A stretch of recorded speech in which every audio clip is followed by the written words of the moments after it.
တချီလေးမှာမနေ့စာဘာသာအမှန်မသိရတဲ့ငွေချင်းတွေအတွက်ရှမ်းဟောက်ဆွဲတူဘူးနဲ့ကောင်းကောင်းလေးရတဲ့ဆိုင်လေးကိုဟိမ်းမျိုးကခေါ်ဝါးပေးပါမယ်ခင်ဗျာဒီဆိုင်လေးကတော့အရင်တစ်ခါ review ကိုတင်ပေးထားဖို့တဲ့တောင်ရှမ်းရှက်ခောက်ဆွဲဆိုင်လေးပဲဖြစ်ပါတယ်ခင်ဗျာသူ့ရဲ့တူဘူးနဲ့ရတာလေးကိုလွမ်းလို့လာပြီးတော့ပြန်ပြီးတော့စားကြည့်ရပဲဖြစ်ပါတယ်ခင်ဗျာအရင်နေကမြို့ပတ်လမ်းမှာမဟုတ်တော့ပဲပုံလို့လမ်းပေါ် Hello KTV ရှေ့တက်တဲ့မှာပြောင်းပြီးတော့ဖွင့်ထားပါတယ်ခင်ဗျာဆိုင်နေရာလေးကလည်းတတ်ရရှိပြီးတော့ဟင်းပွဲတွေရဲ့အရသာကလည်းဒီလေးလက်နဲ့တော်တော်လေးစားလို့ကောင်းပါတယ်ခင်ဗျာဆိုတော့ဘိုက်တိုင်းစနေပြီဆိုတော့ရှမ်းဟောက်ဆွဲလေးကိုအရင်မြည်ကြည့်ပါမယ်ခင်ဗျာဒီတစ်ခါအရင်ဗီဒီယိုတုန်းကလို့တောင်ပေါ်မှာစော်ကန်စားနေတယ်လို့မျိုးမခံစားရတော့ပဲတောင်တန်းတွေပေါ်ကချိန်နဲ့တင်းတင်းလေးရပါတယ်ခင်ဗျာ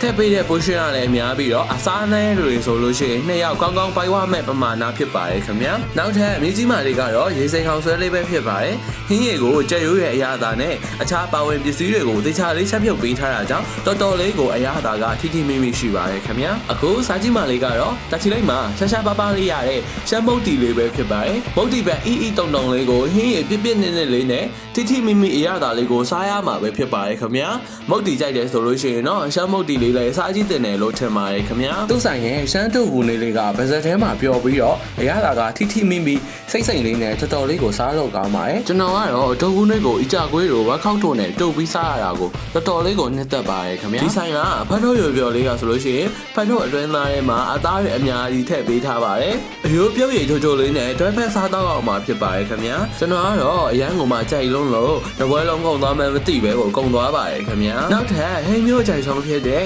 ဟင်းထုတ်နဲ့ဝက်သားချင်းတွေကိုစားကြည့်ပါမယ်ခင်ဗျာဟင်းထုတ်ရဲ့အရာသားကအီချိုနဲ့ငပြောရွက်နဲ့တင်းလေးနဲ့တော်လေးကိုစားလို့ကောင်းပါတယ်ခင်ဗျာပြီးတော့ဒီဆိုင်ကဝက်သားချင်းလေးကလည်းအချိန်ရတာအရင်ရှိမကဲပဲနဲ့အနေတော်လေးကိုမှတော်လေးစားလို့ကောင်းပါတယ်ခင်ဗျာဆိုတော့ဟင်းမျိုးလိုပဲတောင်ပေါ်ကချယ်ရီနဲ့တင်းလေးရတဲ့ဟင်းပွဲလေးတွေကိုမြည်ဆန်းကြည့်ကြတယ်ဆိုရင်တော့ထောင်ရှမ်းချောက်ဆွဲဆိုင်လေးကိုသွားစားကြည့်ဖို့ recommend ပေးပါတယ်ခင်ဗျာပြီးတော့ဝန်ထမ်းအရာလေးလည်းထပ်ဖြည့်ထားပြီးပဲဖြစ်ပါတယ်ခင်ဗျာဗီဒီယိုလေးကိုဆုံးနေကြည့်ပေးတဲ့ကျေးဇူးတင်ပါတယ်ခင်ဗျာအခုဗီဒီယိုလေးကို like and share လုပ်ပြီးတော့ကျွန်တော်ကိုကူညီပေးပါဦးခင်ဗျာနောက်ထပ်ဗီဒီယိုမှာထပ်ပြီးဆုံလို့ရအောင်လို့ကျွန်တော်ရဲ့ Facebook TikTok YouTube channel တို့ကို like and follow လုပ်ထားဖို့မမေ့နဲ့နော်တတ်